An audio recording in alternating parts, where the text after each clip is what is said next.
ചെറുപ്പം കാലില് അടിച്ചുകൊണ്ടൊന്ന് മുറിവ് സംഭവിച്ചു. ഓക്കെ. അത് കുറെ നാളായിട്ട് അത് ഉണങ്ങാതെ മരുന്നെല്ലാം കഴിച്ചു, പക്ഷെ അത് ഉണങ്ങാറുണ്ടായിരുന്നില്ല. ഡോക്ടറെ അടുത്ത് കാണിച്ച്, സർജനെ കാണിച്ചു. സർജൻ സ്കാനൊക്കെ ചെയ്ത് കഴിഞ്ഞപ്പോ പറഞ്ഞത് ബ്ലോക്ക് ഉണ്ട്, ബ്ലഡ് സർക്കുലേഷൻ ഇല്ല എന്ന് പറഞ്ഞു. അത് വെരിക്കോസിന്റെ കംപ്ലൈന്റും കൂടി കാലിലുണ്ടായിരുന്നു. വെരിക്കോസ് വെയിന് കുറച്ചധികം നാളായി കാലിൽ, അത് ശ്രദ്ധിച്ചിട്ടുണ്ടായിരുന്നില്ല. 2020 എന്റെ ഭർത്താവിന് സംഭവിച്ചത്. അങ്ങനെ ഡോക്ടറെ കണ്ട് സർജറി വേണോന്ന് പറഞ്ഞ് സർജറിക്ക് ഡേറ്റ് വരെ ഫിക്സ് ചെയ്തിട്ടാണ് ഞങ്ങൾ പോകുന്നത്.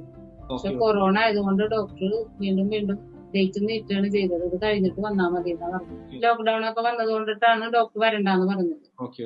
പിന്നീട് വന്നാൽ മതി എന്ന് പറഞ്ഞു, വിളിച്ച് ചോദിച്ചിട്ട് വന്നാൽ മതി എന്നാ പറഞ്ഞത്.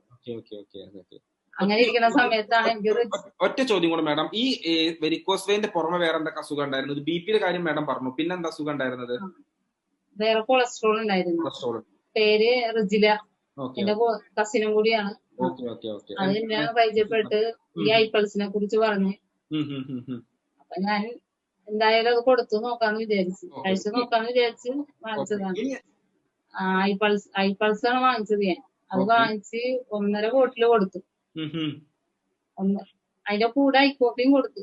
1.5 ബോട്ടില് കഴിച്ചു കഴിഞ്ഞപ്പോ തന്നെ കാലിലെ വെരിക്കോസ് വെയിൻ കാണാനേ ഉണ്ടായില്ല. അത്ഭുതം വരുന്നത് കാലില. മുറിവിന്റെ കാര്യം, മുറിവും ഉണങ്ങി, പാടെ ഉണങ്ങി. ഇപ്പൊ അങ്ങനെ ഒരു മുറിവ് വന്നതാണെന്ന് പോലും ആ കാലില് കണ്ടാല് പറയുന്നത്. 3 ബോട്ടില് ഐപ്പൾസ് കൊടുത്തു.